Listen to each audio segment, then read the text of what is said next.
Hello, and thank you for joining today's presentation, Running Productive and Peaceful HOA Meetings, a guide to creating order instead of chaos at community meetings. My name is Sarah Hannah-Spurlock, and I am a Florida Supreme Court certified circuit, family, and county mediator. Before starting my conflict resolution practice, I served in local government for 25 years. For almost 3 decades, I led, participated in, and sat through hundreds of community meetings.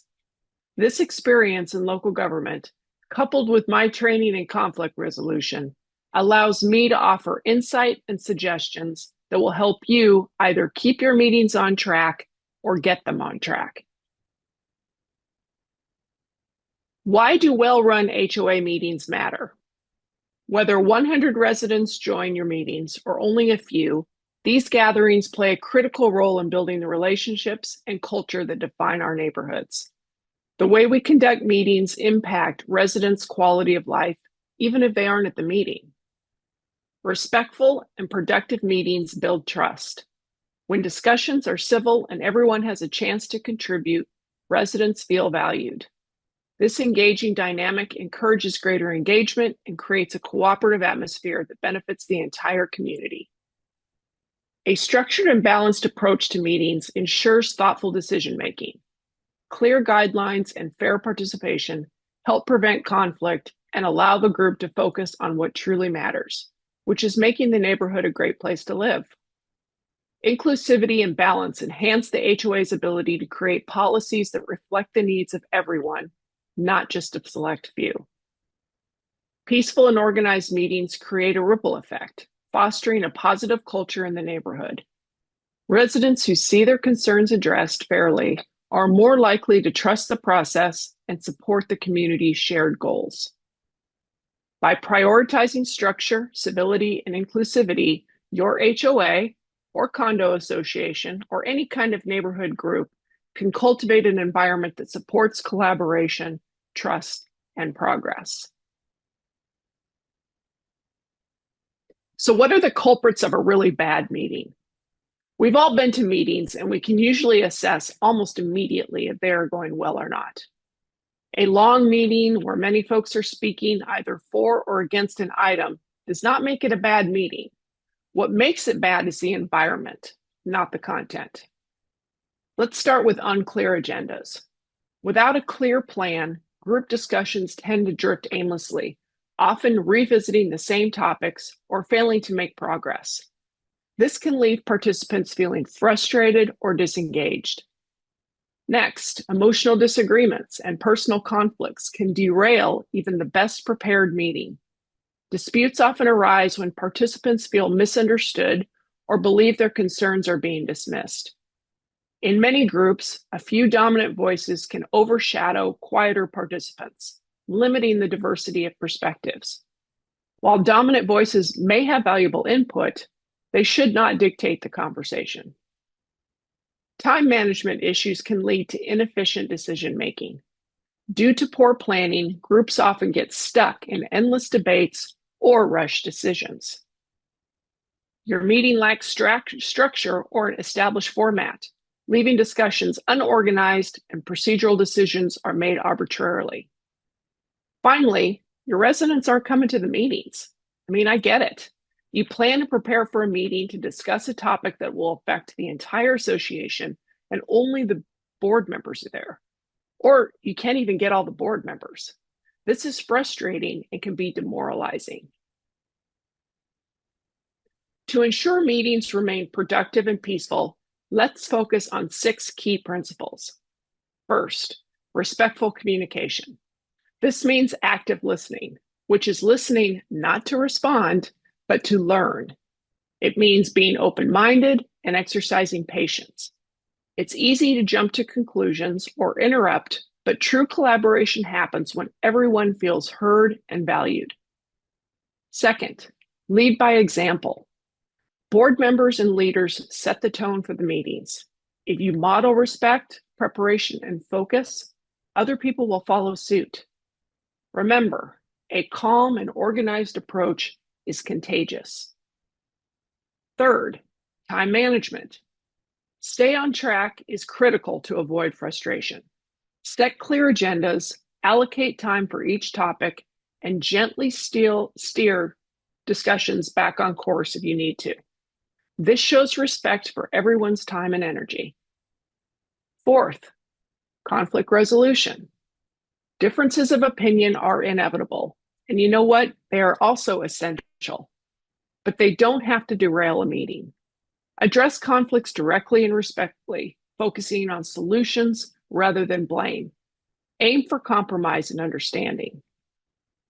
Fifth, utilize an established meeting procedure like Robert's Rules of Order. Robert's Rules is a widely used manual of parliamentary procedure that provides guidelines for conducting meetings in an orderly, efficient, and fair manner. It is designed to ensure that everyone in a group has an opportunity to participate in discussions and decisions while maintaining structure and decorum. Finally, encouraging residents and sometimes board members to attend HOA meetings can be challenging, but a combination of outreach, incentives, and convenience can significantly boost participation. So here are a couple of tips. Number one, communicate clearly and often. Use multiple channels. Announce meetings through newsletters, email, social media, and physical notices in common areas. None of these have to cost a lot of money. And if you don't have the skills and expertise on staff to manage these platforms, consider making it a part of your upcoming budget. Disseminating information to your residents should be a priority for your association. And number two, explain the why. Highlight the meeting's importance, emphasizing how decisions made affect their property values and amenities. Meetings are most effective when they are guided by clear objectives and well-structured agendas. I'll share 4 ways to set the stage for productive and focused discussions.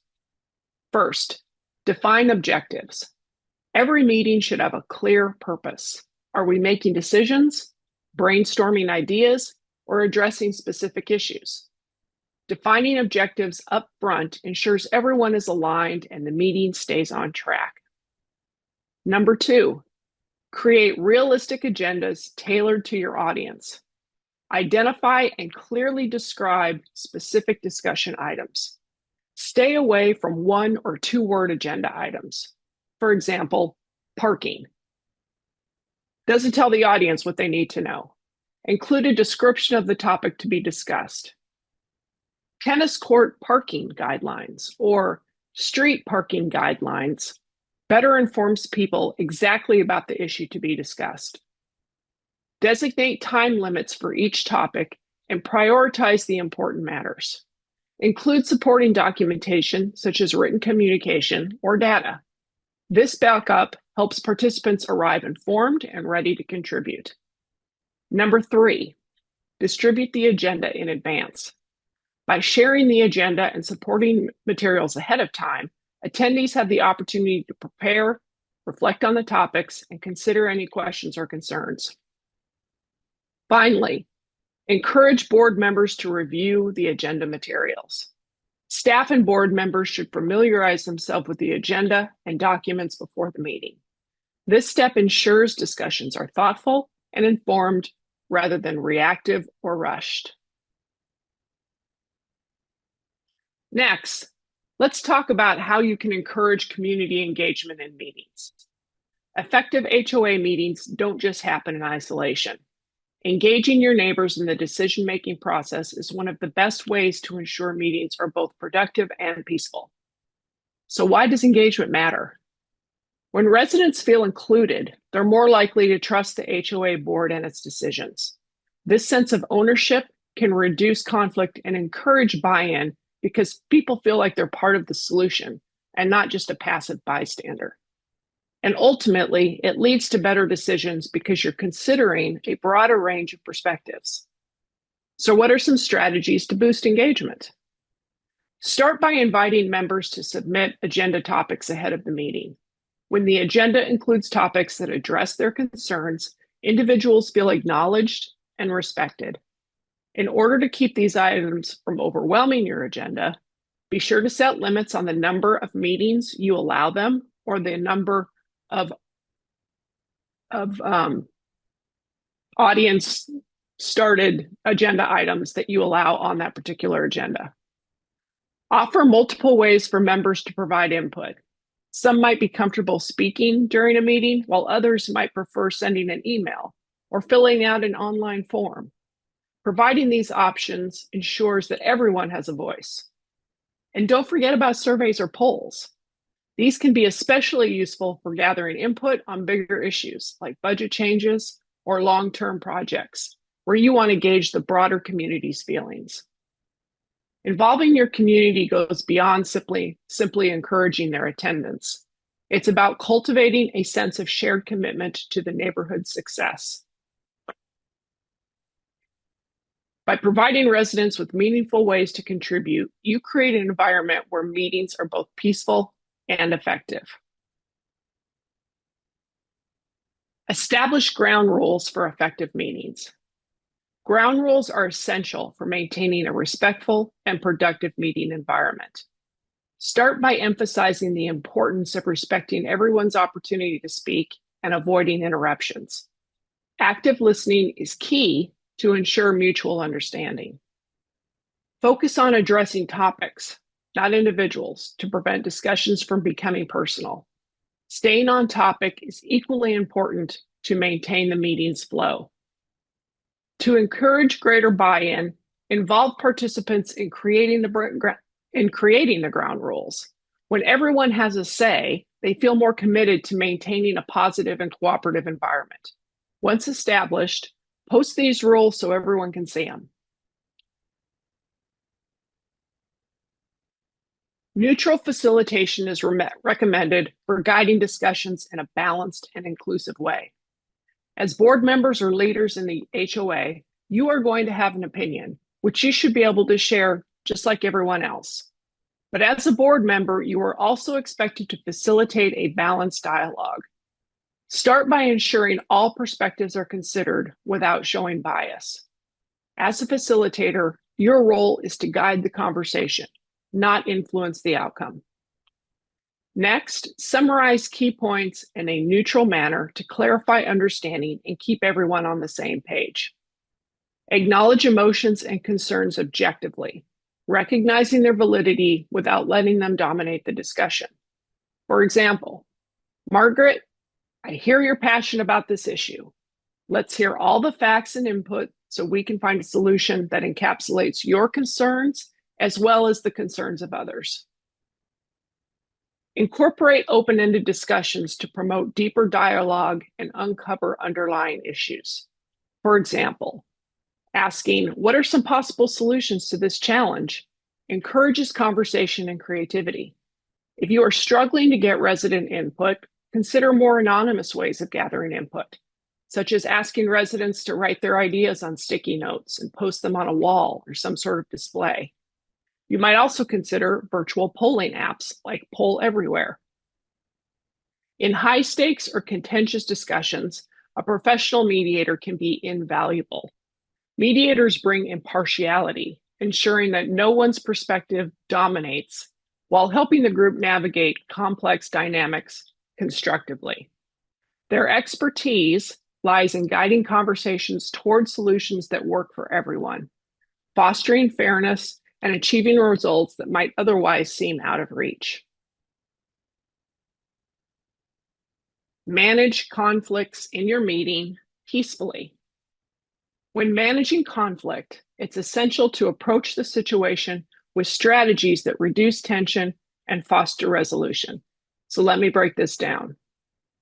Acknowledge differing perspectives. The first step is validating different views. People want to feel heard and understood, even when you don't agree with them.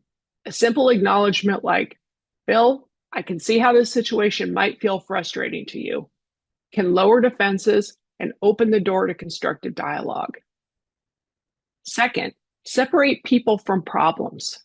Focus on the issue, not the individual. Zeroing in on personalities or blame often escalates conflict. Instead, shift the conversation to interests and goals. For example, instead of saying, You're being really difficult, Frank. Frame it as, hey, let's talk about what's most important for resolving this. Focus on interests rather than positions. So what does that mean? The distinction between a position and an interest is fundamental in conflict resolution. A position is what someone demands or states they want. It's often rigid and specific, focusing on the solution or outcome they believe is necessary. Example, I want the fence to be 6 feet tall. An interest is the underlying reason, need, or motivation behind the position. It's more flexible and focuses on the problem being solved and not the specific outcome. Example, I want privacy in my backyard so my kids can play safely. Prioritizing interests over positions allows for more potential solutions that everyone can agree to. Instead of arguing over positions, which can lead to a stalemate, addressing interests opens the door to options. For instance, in the fence example, a hedge or privacy screen might meet the interest without requiring a tall fence. Finally, promote collaborative problem solving. Keep the conversation solution-based. Dwelling on the problem can leave people feeling stuck, so guide them toward brainstorming options and finding common ground. Questions like, what outcome would work for everyone involved? Encourages open dialogue and builds momentum towards resolution. Now, these steps don't guarantee immediate agreement, but they do create an environment in which peaceful resolution is much more likely. Handling difficult personalities during meetings. We've all experienced a meeting that's going smoothly until a certain someone becomes disruptive. Whether it's someone dominating the conversation, criticizing without offering solutions, or going completely off topic, difficult personalities can spin a meeting out of control. Let's talk about how to handle these situations constructively. First, recognize the difficult behaviors that cause friction. Dominators try to control the discussion and leave little room for others to share. Detractors tend to focus on problems without proposing solutions, which can create negativity. And distractors pull the conversation off course, often unintentionally, by introducing unrelated topics. These behaviors, while challenging, can be managed with the right approach. So how do we address these behaviors without escalating conflict? The first rule is to stay calm and professional. Even if someone's tone becomes emotional, it's important to remain composed and neutral. Next, remember those ground rules? Use them as a tool. If someone is dominating, gently remind the group of the rule about respecting everyone's opportunity to speak. If someone is going off topic, redirect the discussion back to the agenda. When valid concerns are raised, even if they're framed negatively, acknowledge them and then guide the conversation towards solutions. And for particularly disruptive situation, it's okay to take the conversation offline. Sometimes a private discussion after the meeting is the best way to resolve deep-seated issues that aren't serving the community. By staying calm, fair, and focused, you can turn potentially disruptive moments into opportunities for constructive dialogue, ensuring the meeting stays peaceful and productive. Even with the best preparation, things don't always go according to plan. Whether it's technical issues, a heated argument, or a lack of quorum, unexpected challenges can arise during HOA meetings. Let's explore how to handle these disruptions calmly and effectively. Some common disruptions you might face include technical difficulties during virtual meetings, like platform failures or connection issues, emotional outbursts or arguments between members, or even logistical problems like not having enough board members present to make decisions. While these situations can be frustrating, they're manageable with proactive planning. To prepare for the unexpected, start by having a backup plan. If you're holding a virtual meeting, make sure there's an alternative platform or a backup host ready to step in. Assign a co-facilitator or backup leader who could take over if you're unavailable or overwhelmed. And for particularly contentious meetings, consider having a neutral mediator on standby to help navigate those conflicts. But most importantly, calm leadership is key. As the facilitator, your demeanor sets the tone for the meeting. Even in chaotic moments, staying composed and professional reassures the group and helps maintain order. Being prepared for the unexpected ensures that even when challenges arise, the meeting remains productive and your association continues moving forward in a constructive and productive way. Okay, so the meeting ends. It's over. Now what? How do we ensure follow-up and accountability? Effective meeting management doesn't end when the meeting ends. It's critical to follow through on decisions and keep everyone accountable. And here's how we can do that. Develop an action item list. Start by assigning clear tasks when deadlines and responsible parties. Ambiguity can unravel progress, so make sure everyone knows exactly what they're responsible for and by when they should have it completed. For example, Pat will draft the proposal by next Tuesday. It's much clearer than, we'll work on that proposal soon. Follow-up. Accountability means checking in. At the start of the next meeting, review the progress and assign tasks. Now, the purpose of this exercise is not to shame or embarrass people who weren't able to complete their responsibility, but rather to create an environment where everyone is invested in accomplishing goals. This sense of goal accomplishment reinforces expectations and creates an opportunity to address any roadblocks before they become larger issues. Transparency. Promote trust by sharing notes and decisions with residents and stakeholders. Publishing meeting summaries ensures everyone stays informed and helps prevent misunderstandings or feelings of exclusion. So here are a couple takeaways for peaceful HOA meetings. Preparation. Start with a strong groundwork. A clear agenda keeps discussions focused and prevents wandering off topic. Set ground rules up front to promote respectful dialogue and assign roles like a facilitator or timekeeper to keep things running smoothly. Communication. Effective communication is the cornerstone of peaceful meetings. Foster respect by ensuring every voice is heard. Maintain neutrality to avoid favoritism, and encourage inclusivity so all stakeholders feel valued and engaged. Look at conflict as an opportunity. Remember that conflict isn't inherently negative. When approached constructively, it can lead to better understanding and stronger community bonds. Look at conflicts as opportunities to work together toward solutions that benefit everyone. By focusing on preparation, communication, and constructive approach to conflict, your HOA meetings can become a model for collaboration and community building.